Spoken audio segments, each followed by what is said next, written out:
ರುದ್ರದೇವರಿಗೆ 11 ರೂಪ, ಏಕಾದಶ ರೂಪ. ಮನ್ಯು, ಮನು, ಮನಹಾಸ, ಮಹಾನ್, ಶಿವ, ಋತಧ್ವಜ, ಮರುರೇತ, ಭವ, ಕಾಲ, ವಾಮದೇವ, ಧೃತ. ಇದು ರುದ್ರದೇವರ 11 ರೂಪ, 11 ಹೆಣ್ಣು. 11 ರೂಪಗಳಿಂದ ಏಕಾದಶ ರುದ್ರರು ಕ್ರೀಡೆ ಆಡಿ ಪ್ರಜಾ ಸೃಷ್ಟಿ ಮಾಡಬೇಕಲ್ವ, ಮಾಡ್ತೀನಿ ಅಂದರು. ಏನು ಸೃಷ್ಟಿ ಮಾಡಿದ್ರು ಎಲ್ಲ ಭೂತಗಳು, ಪಿಶಾಚಿಗಳು, ರುದ್ರಗಣಗಳು ಅವೆಲ್ಲ ತಾತ ಅಂತ ಯಾರನ್ನ ಹಿಡ್ಕೊಂಡು ಬಂದು? ಬ್ರಹ್ಮದೇವರನ್ನೇ ಹಿಡ್ಕೊಂಡ್ರು. ಬ್ರಹ್ಮದೇವರು ಇಂಥ ಭೂತ ಪ್ರೇತಗಳ ಪಿಶಾಚಿ ಸೃಷ್ಟಿ, ಹೇ ರುದ್ರ ಬಾಯಿಲ್ಲಿ ಅಂತ ಕರೆದ್ರು. ಅಲಂ ಪ್ರಜಾಭಿಹಿ ಸೃಷ್ಟಾಭಿಹಿ ಈದೃಶಿ ಸುರೋತ್ತಮ, ಈದೃಶಿ ಸುರೋತ್ತಮ. ಈ ಥರ ಮಕ್ಕಳ ಸೃಷ್ಟಿ ಸಾಕಪ್ಪ ಅಂದರು. ಅರ್ಥ ಏನು ಗೊತ್ತಾ? ಎಷ್ಟು ಮಕ್ಕಳು ಮುಖ್ಯ ಅಲ್ಲ, ಎಂಥ ಮಕ್ಕಳು ಮುಖ್ಯ, ಕ್ವಾಂಟಿಟಿ ಮುಖ್ಯ ಅಲ್ಲ, ಕ್ವಾಲಿಟಿ ಮುಖ್ಯ. ದೇಶಭಕ್ತಿ, ದೈವಭಕ್ತಿ ಇರುವ ಒಬ್ಬ ಮಗ ಸಾಕು. ಬೇಕಾದ ಜನ, ಧೃತರಾಷ್ಟ್ರಂಗೆ 100 ಜನ ಪಿಂಡ ಪ್ರದಾನಕ್ಕೆ ಅವ್ರ ಅಪ್ಪನೇ ಮಾಡ್ಬೋದು. ವರ್ಷಕ್ಕೆ 300 ಪಿಂಡ. ಏನು ಪ್ರಯೋಜನ? ಒಬ್ಬನೇ ಮಗ ಶ್ರವಣಕುಮಾರ ಸಾಕು, ಅವರಪ್ಪ ಉದ್ಧಾರ ಆಗಿಬಿಟ್ಟ ಅಲ್ವಾ? ಹಾಗಾದ್ರೆ ಒಬ್ಬೇ ಇದ್ರೂ ಕೂಡ ಚೆನ್ನಾಗಿರಬೇಕು. ಇಲ್ಲಿ ತೋರಿಸ್ತಾ ಎಲ್ಲ ಭೂತ ಪ್ರೇತಗಳು ಇದೆಲ್ಲ ಸಾಕಪ್ಪ, ನಿಲ್ಲಿಸ್ಬಿಡು ನಿನ್ನ ಸೃಷ್ಟಿ ಎಂದರು. ಹಾಗಾದ್ರೆ ಏನು ಮಾಡಲಿ? ತಪಸ್ ಮಾಡೋಕ್ಕೆ ಹೋಗು ಅಂದರು. ಹೊರಡ್ತೀನಿ ಅಂತಂದ್ರು. ನೋಡಿ, ಅವ್ರಿಗೆ ಮಾಡುವಾಗಲೂ ಅಭಿಮಾನ ಇಲ್ವಾ, ಬಿಡುವಾಗಲೂ ಅಭಿಮಾನ ಇಲ್ಲ. ರುದ್ರದ ವೈರಾಗ್ಯ ಶಿಖಾಮಣಿಗಳು. ತಪಸ್ಗೆ ಹೋಗ್ತೀನಿ ಅಂತ ಹೊರಟರು. ಸೀದಾ ಹೊರಟೇ ಬಿಟ್ರಿ ಒಬ್ಬರೇ. ಬ್ರಹ್ಮದೇವ್ ಬಾಯಿಲಿ ಅಂತ ಕರೆದ್ರು. ಏನು ಅಂದರು? ಅಲ್ಲ, ಈ ಮೊಮ್ಮಕ್ಕಳನ್ನೆಲ್ಲ ಇಲ್ಲಿ ಬಿಟ್ಟು ಹೋಗ್ಬಿಟ್ಟಿಯಲ್ಲ, ನಮ್ದೇನು ಬೇಬಿ ಸಿಟ್ಟಿಂಗ್ ಸೆಂಟರ್ ಅಂದ್ಕೊಂಡೆ ಅಂದ. ಈ ಕೆಲವರು ತಾವು ಪಡೆದ ಮೊಮ್ಮಕ್ಕಳ ಅಜ್ಜಿ ತಾತ ಹತ್ರ ಬಿಟ್ಟು ಇವರು ಸಾಫ್ಟ್ವೇರ್ ಅವರು ಸಾಫ್ಟ್ವೇರ್, ಮಕ್ಕಳು ನೋಡ್ಕೊಳ್ಳಿ ಅಂದರೆ ಹಾರ್ಡ್ವೇರ್ ಆಗಿ ಕೂತ್ಬಿಟ್ಟಿರ್ತಾರೆ. ಅದಾಗಬಾರ್ದ್ರಿ. ಪಾಪ ವಯಸ್ಸಾದವರು ಎಲ್ಲೋ ನಾರಾಯಣ ಕೃಷ್ಣ ರಾಮಕೃಷ್ಣ ಅಂತ ಅವ್ರ ಸಾಧನೆ, ಅವ್ರಿಗೆ ಸಂತೋಷ ಕೊಡಬೇಕು. ಏನೋ ವಾರಕ್ಕೊಂದ್ಸತಿ ಹೋಗಿ ಮೊಮ್ಮಕ್ಕಳನ್ನ ತೋರಿಸಿ ಅವ್ರ ಮೇಲೆ ಜವಾಬ್ದಾರಿ ಹಾಕಿ. ಪಾಪ ಆ ತಾತನಿಗೆ ಹೇಳೋಕ್ಕಾಗಲ್ಲ, ಮಗು ಬಿಡ್ತಾ ಇಲ್ಲ. ಇದೆಲ್ಲ ಅವ್ಯವಸ್ಥೆ ಮಾಡಬಾರ್ದು.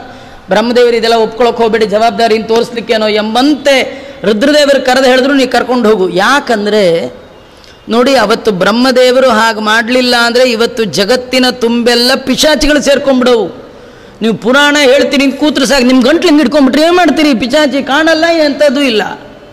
ಅದಕ್ಕೆ ಪೂಜೆ ಮಾಡುವಾಗ ಹೇಳ್ತಾರೆ, ಅಪಸರ್ಪಂತು ಯೇ ಭೂತ ಭುವಿ ಸಂಸ್ಥಿತ ಯೇ ಭೂತ ವಿಘ್ನಕರ್ತಾರ ತೇನ ಶಂತು ಶಿವಾಗ್ನಯ. ರುದ್ರದೇವರ ಆಜ್ಞೆಗೆ ಒಳಪಟ್ಟು ರುದ್ರದೇವರು ಏನು ಮಾಡಿದ್ರು? ಅವ್ರದ್ದೊಂದು ದೊಡ್ಡದೊಂದು ಸರ್ಕಲ್ ಮಾಡಿಕೊಂಡ್ರು, ಕೋಟೆ ಕಟ್ಕೊಂಡ್ರು.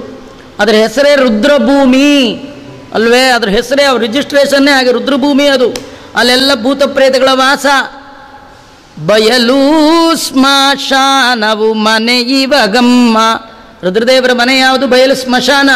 ಆ ಸ್ಮಶಾನದಲ್ಲಿ ಎಲ್ಲ ರುದ್ರಗಣಗಳನ್ನ ಇಟ್ಟುಕೊಂಡು ಇದು ಭಗವಂತನ ಆಜ್ಞಾ ಅಂಥೇಳಿ ಅಲ್ಲೇ ರಾಮನ ನಾಮವನ್ನು ಧ್ಯಾನ ಮಾಡ್ತಾ ಕೂತಂತ ರಾಮಧ್ಯಾನಿಗಳು ವೈಷ್ಣವೋತ್ತಮರು ಯಾರವರು? ರುದ್ರದೇವರು. ಅವರ ಮಹಿಮೆಯನ್ನೆಲ್ಲ ಹೇಳಿದ್ದಾರೆ. ಆಗ ಬ್ರಹ್ಮದೇವರು ನೋಡಿದ್ರು, ಯಾಕೋ ಸರಿ ಹೋಗಲಿಲ್ಲ ಸೃಷ್ಟಿ ಅಂಥೇಳಿ ಮುಂದೆ ಅವರ ದೇಹದಿಂದಲೇ 9 ಜನ ಪ್ರಜಾಪತಿಗಳನ್ನು ಸೃಷ್ಟಿ ಮಾಡಿದ್ದಾರೆ.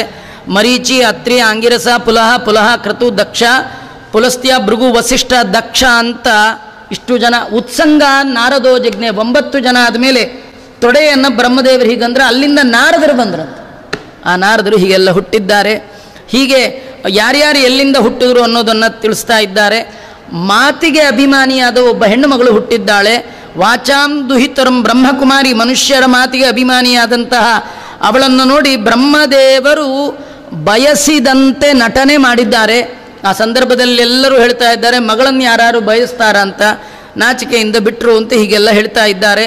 ಅವರ 4 ಮುಖದಿಂದ ಬ್ರಹ್ಮದೇವರು 4 ವೇದಗಳನ್ನು, 4 ವರ್ಣಗಳನ್ನು, 4 ಆಶ್ರಮಗಳನ್ನು ಇವನ್ನೆಲ್ಲ ಸೃಷ್ಟಿ ಮಾಡಿದ್ರು ಅಂತ ಹೀಗೆಲ್ಲ ಹೇಳುವಾಗ ಎಲ್ಲ ಕಡೆ ಬರೀ ಗಂಡಸರೇ ಇದ್ದಾರೆ. ಸೃಷ್ಟಿ ಹೇಗಾಗಬೇಕು? ಬ್ರಹ್ಮದೇವರೇನು ಮಾಡಿದ್ರು? ತಮ್ಮ 2 ಕೈಯನ್ನು ಒಮ್ಮೆ ಹೀಗೆ ಮಾಡಿದಂತ. ಒಂದು ಕೈಯಿಂದ ಗಂಡು, ಒಂದು ಕೈಯಿಂದ ಹೆಣ್ಣು ಹುಟ್ಟಿತು. ಹೀಗೆ ಮೊಟ್ಟ ಮೊದಲ ಬಾರಿಗೆ ಹುಟ್ಟಿದ ಗಂಡು ಹೆಣ್ಣು ಅಂದರೆ ಸ್ವಯಂಭುವಮನು ಮತ್ತು ಶತರೂಪಾದೇವಿ. ಇವರಿಬ್ಬರಿಂದಾಗಿ ತದಾ ಮೈಥುನ ಧರ್ಮೇಣ ಪ್ರಜಾ ಏದಂಬ ಭುವಿರೇ. ಅವರಿಬ್ಬರ ಒಂದು ದಾಂಪತ್ಯದಿಂದಾಗಿ ಇಡೀ ಜಗತ್ತಿನ ಎಲ್ಲ ಕಡೆ ಸೃಷ್ಟಿಯಾಗಿರ್ತಕ್ಕಂಥದ್ದು. ಆ ದಂಪತಿಗಳಿಗೆ 5 ಜನ ಮಕ್ಕಳಾಗಿದ್ದಾರೆ. ಅದು ಯಾರು ಅಂತಂದರೆ ದೇವಹೂತಿ, ಆಕೂತಿ, ಪ್ರಸೂತಿ ಅಂತ 3 ಜನ ಹೆಣ್ಣು ಮಕ್ಕಳು. ಉತ್ತಾನಪಾದ, ಪ್ರಿಯವ್ರತ ಅಂತ ಗಂಡು. 2 ಗಂಡು 3 ಹೆಣ್ಣಿನ ಸಂಸಾರದಲ್ಲಿ ಆ ಗಂಡ ಹೆಂಡತಿಯಾಗಿ ಬಂದವರು ಸ್ವಯಂಭೂಮನು, ಶತರೂಪಾದೇವಿ ಅಂತ ವರ್ಣನೆ ಮಾಡ್ತಾ ಇದ್ದಾರೆ. ಇವರಿಬ್ಬರು ಬ್ರಹ್ಮನ ಆಜ್ಞೆಯಂತೆ ಈ ಮನುಸೃಷ್ಟಿಯನ್ನು ಮುಂದುವರಿಸಲು ಒಪ್ಪಿದ್ದಾರೆ. ಅಷ್ಟರೊಳಗೆ ಬ್ರಹ್ಮದೇವರು ಸ್ವಯಂಭೂಮನಿಗೆ ಹೇಳಿದರು, ನೀನು ಸಂಸಾರ ಮಾಡಿ ಭೂಮಿಯಲ್ಲಿ ವಿಸ್ತಾರ ಮಾಡು ಪ್ರಜಾಸೃಷ್ಟಿ ಅಂತ.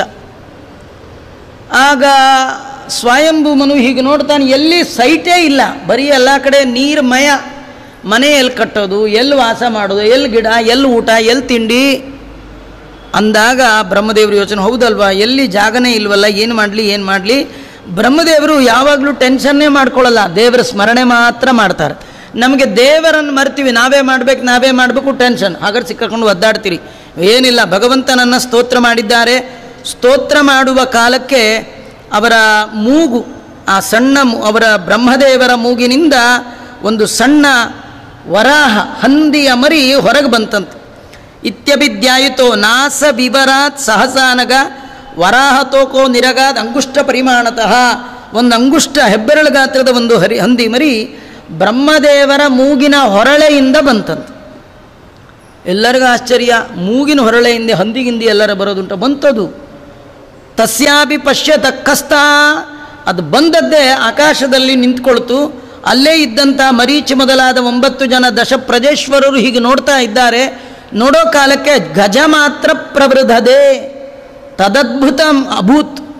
ಒಂದೇ ಕ್ಷಣದಲ್ಲಿ ಸಣ್ಣ ಹೆಬ್ಬೆರಳಿನ ಹಂದಿ ಗಾತ್ರದ ಮರಿ ಆನೆಯಷ್ಟು ಸೈಜ್ ಆಗ್ಬಿಡ್ತು. ಕಿಮೇತತ್ ಸೂಕರವ್ಯಾಜ್ಯಂ ಸತ್ವಂ ದಿವ್ಯಮವಸ್ಥಿತಂ ಅಹೋಬತಾಶ್ಚರ್ಯಂ ಇದಂ ನಾಸಾಯಾಮ್ಯೇ ವಿನೃಸುತಂ. ನನ್ನ ಮೂಗಿನಿಂದ ಹೊರಬಂದಂಥ ಇದು ಎಂಥ ಆಶ್ಚರ್ಯ, ಇದು ಸಾಮಾನ್ಯ ಅಲ್ಲ ಅಂತ ವಿಶೇಷ ಮಾಡಿ ಅಲ್ಲೇ ಇರುವವರಿಗೆಲ್ಲ ಗೊತ್ತಾಯಿತು, ಇದು ಸಾಮಾನ್ಯ ಅಲ್ಲ, ಸ್ವಯಂ ಭಗವಂತ. ಇದು ಗಾಯತ್ರಿ ಭಾಷ್ಯ ರೂಪೋತ್ಸವ ಅಂತಾರೆ. ಗಾಯತ್ರಿಯಲ್ಲಿ ಮೊದಲ ಶಬ್ದ ತತ್.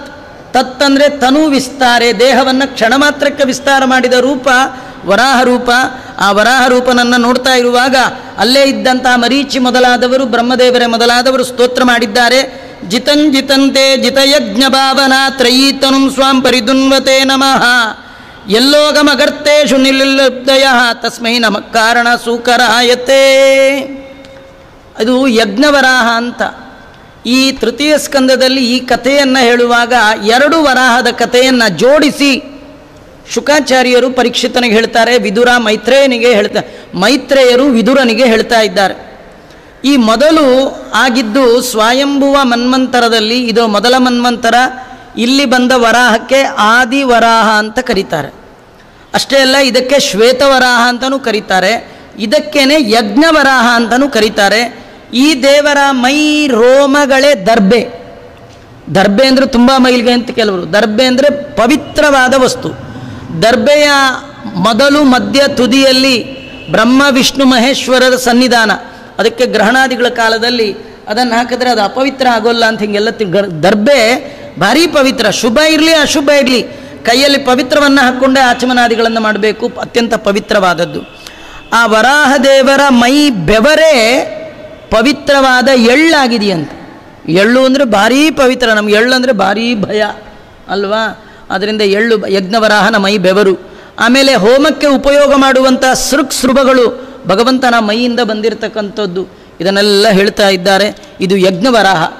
ಇನ್ನೊಂದು ಸ್ವಯಂಭುವ ಮನ್ವಂತರದಲ್ಲಿ ಆದ ಒಂದು ವರಾಹ ಆದರೆ ಈ ವೈವಸ್ವತ ಮನ್ವಂತರದಲ್ಲೇ ಅದಾಗಿದ್ದು. ಸ್ವಯಂಭುವ ಮನ್ವಂತರ ಇವಾಗಿರ್ತಕ್ಕಂಥದ್ದು 7ನೇ ಮನ್ವಂತರ. ಈ ಮನ್ವಂತರದಲ್ಲಿ ಆದದ್ದು ಒಂದು ವರಾಹ ದೇವರು, ಅದು ನೀಲವರಾಹ ಅಂತ ಕರೀತಾ ಇದ್ದಾರೆ. ಆ ವರಾಹ ಈ ಸಮುದ್ರದ ಒಳಗಿದ್ದಂತಹ ಭೂಮಿಯನ್ನು ಮೇಲೆ ತರುವ ಸಂದರ್ಭದಲ್ಲಿ ಆ ಆದಿ ಹಿರಣ್ಯಾಕ್ಷ ಅನ್ನುವ ದೈತ್ಯ ಅವನು ಬಂದು ವಿರೋಧ ಮಾಡಿದಾಗ ಕೋರೆದಾಡೆಯಿಂದ ಸಂಹಾರ ಮಾಡಿದ ಅಂತ. ಇನ್ನು ಆದಿ ಹಿರಣ್ಯಾಕ್ಷನ ಒಂದು ಆವೇಶ ದ್ವಿತೀಯ ಮಗ ಒಬ್ಬಿದ್ದ ದೈತ್ಯ ಹಿರಣ್ಯಾಕ್ಷ ಅವನಲ್ಲಿತ್ತು. ಅವನು ತನ್ನ ಸಾಮರ್ಥ್ಯದಿಂದಲೇ ಭೂಮಿಯನ್ನು ನೀರಿನ ಒಳಗೆ ತಳ್ಳಿದ್ದ.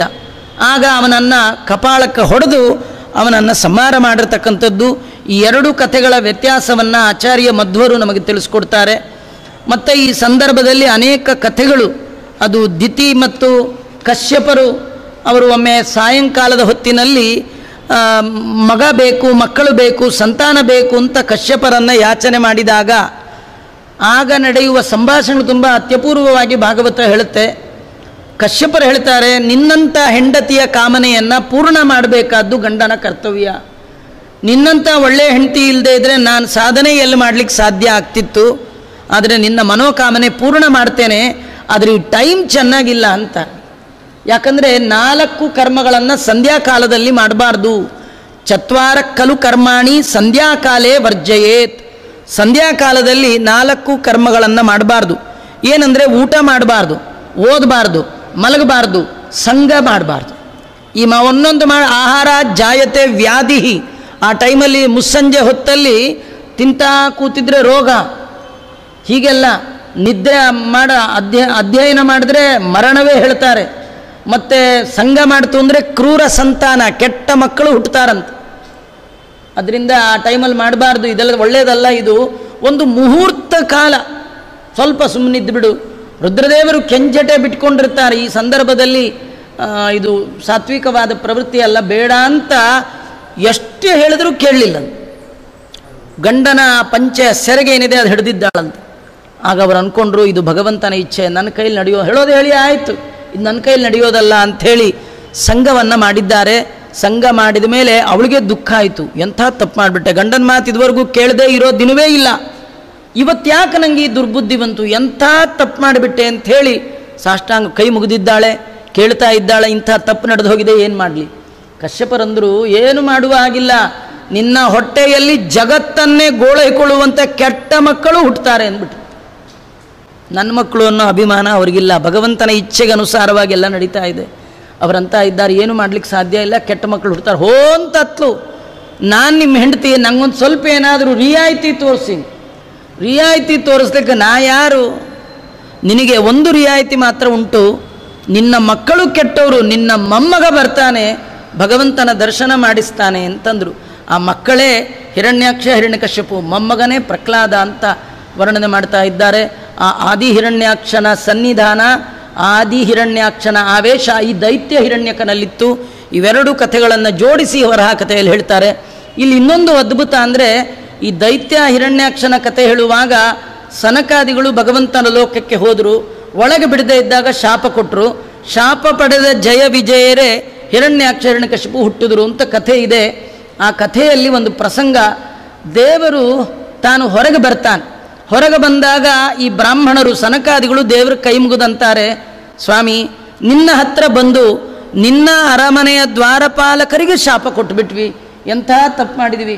ನಾವು ಮಾಡಿದ ತಪ್ಪಿಗೆ ನಮಗೆ ನರಕ ಆದರೆ ಪರವಾಗಿಲ್ಲ, ಆದರೆ ಅಲ್ಲಿಯೂ ಕೂಡ ನಿನ್ನ ನಾಮ ನಮ್ಮ ಕಿವಿಗೆ ಬೀಳ್ತಾ ಇರಬೇಕು, ನಿನ್ನ ನಾಮ ನೆನಪು ಬರುವಂಥ ನರಕ ಆದರೂ ಪರವಾಗಿಲ್ಲ ಅಂತ ಹೀಗಂತಾರೆ. ತಪ್ಪು ಮಾಡಿದ್ದೇವೆ, ನಮಗೆ ಶಿಕ್ಷೆ ಆಗಬೇಕು. ಆದರೆ ಭಗವಂತ ಅಂತಾನೆ, ಇವರಲ್ಲ, ಚಿಂದ್ಯಾಂ ಸ್ವಬಾಹುಮಪಿ ಪ್ರತಿಕೂಲ ವೃತ್ತಿಂ, ನಿಮ್ಮಿಂದಾಗಿ ನಾ ಇದ್ದೇನೆ. ನೀವು ಊರಲ್ಲೆಲ್ಲ ಹೋಗಿ ಸರ್ವೋತ್ತಮ ಅಂತ ನೀವೇ ನನ್ನ ಹೊಗಳೋದು, ನೀವೇ ನನ್ನ ಎಲ್ಲ ನೀವೇ ಇಲ್ಲದೆ ನಾನು ಹೇಗೆ? ಹಾಗಾಗಿ ಬ್ರಾಹ್ಮಣರು ನನ್ನ ಮನೆ ದೇವರು. ಮನೆಗೆ ಬಂದ ಬ್ರಾಹ್ಮಣನನ್ನು ಹೆತ್ತ ಮಗನಂತೆ ನೋಡ್ಕೊಳ್ಬೇಕಂತ. ಪುಟ್ಟ ಮಕ್ಕಳ ಮೇಲೆ ಭಾರಿ ಪ್ರೀತಿ ಇರುತ್ತಲ್ಲ, ಹಾಗೆ ಮನೆಗೆ ಯಾರಾದರೂ ಅತಿಥಿಗಳು ಬಂದರೆ, ಬ್ರಾಹ್ಮಣರು ಬಂದರೆ, ಮನೆ ಯಜಮಾನ ತನ್ನ ಪುಟ್ಟ ಮಗುವನ್ನು ಪ್ರೀತಿಯಿಂದ ನೋಡಿಕೊಳ್ಳುವಂತೆ ಮನೆಗೆ ಬಂದ ಅತಿಥಿಯನ್ನು ಯಾರು ನೋಡ್ಕೊಳ್ತಾರೆ ಅವರಿಗೆ ನಾನು ಅನುಗ್ರಹ ಮಾಡ್ತೇನೆ. ಅದು ಬಿಟ್ಟು ಬ್ರಾಹ್ಮಣರ ವಿರುದ್ಧ ಅವರು ಇವರಲ್ಲ, ನನ್ನ ಕೈ ಹೋದರೂ ಕತ್ತರಿಸಾಕ್ತೀನಿ ಅಂಥ ನೀವು ಹೀಗೆ ಅಲ್ಲಿ ಭಗವಂತ ಬ್ರಾಹ್ಮಣರ ಮೇಲೆ ಅನುಗ್ರಹ ಮಾಡ್ತಕ್ಕಂಥದ್ದು, ಇದನ್ನೆಲ್ಲ ಈ ತೃತೀಯ ಸ್ಕಂದದಲ್ಲಿ ವರ್ಣನೆ ಮಾಡಿರ್ತಕ್ಕಂಥದ್ದು. ಇಷ್ಟೆಲ್ಲ ಆದಮೇಲೆ ಅಲ್ಲಿ ಸ್ವಯಂಭೂಮನು ತನ್ನ 5 ಮಕ್ಕಳೊಂದಿಗೆ ಸಂಸಾರದ ಆರಂಭ, ಮುಂದೆ ಪ್ರಜಾ ಸೃಷ್ಟಿ ಆಗ್ತಕ್ಕಂಥದ್ದು. ಬ್ರಹ್ಮದೇವರ ಮಕ್ಕಳಲ್ಲಿ ಬ್ರಹ್ಮದೇವರ ನೆರಳಿನಿಂದ ಬಂದವರು, ಬೆನ್ನಿನಿಂದ ಬಂದವರು ಕರ್ದಮ ಪ್ರಜಾಪತಿಗಳು. ಅವರಿಗೆ ತಪಸ್ಸು ಮಾಡಲಿಕ್ಕೆ ಹೇಳಿದಾನೆ, ಅವರು ತಪಸ್ಸು ಮಾಡ್ತಾ ಇದ್ದಾರೆ. ಅವರೇ ಮುಂದೆ ದೇವಹೂತಿಯನ್ನು ಮದುವೆಯಾಗಿ ಅಲ್ಲಿ ಕಪಿಲ ನಾಮಕ ಪರಮಾತ್ಮನ ಅವತಾರ ಆಗಿ ಅವನು ಸಾಂಖ್ಯ ತತ್ವವನ್ನು ಉಪದೇಶ ಮಾಡಿದ ಕಥೆ ಶ್ರೀಮದ್ ಭಾಗವತ ತೃತೀಯ ಸ್ಕಂದದಲ್ಲಿ ಬರ್ತಕ್ಕಂಥದ್ದು. ಇವತ್ತು ಈ ಸ್ಕಂದ ಮುಗಿಸ್ಬೇಕು ಅಂತ ಅಂದ್ಕೊಂಡೆ, ಅದಕ್ಕೆ ಮುಗಿಲಿಲ್ಲ, ದೇವರು ಅಂದ್ಕೊಂಡಿಲ್ಲ, ಅದರಿಂದ ನಾಳೆ ಮುಗಿಸ್ತೀನಿ. ಶ್ರೀ ಕೃಷ್ಣಾರ್ಪಣಮಸ್ತು. ಸರ್ವೇಂದ್ರಿಯ ಪ್ರೇರಕೇಣ ಶ್ರೀ ಪ್ರಾಣಪತಿನೇರಿತಃ ಯದವೋಚ ಮಹಂತೇನ ಪ್ರಿಯತಾಂ ಕಮಲಾಲಯ. ಮಧ್ವೇಶಾರ್ಪಣಮಸ್ತು. ಕೃಷ್ಣಾರ್ಪಣ.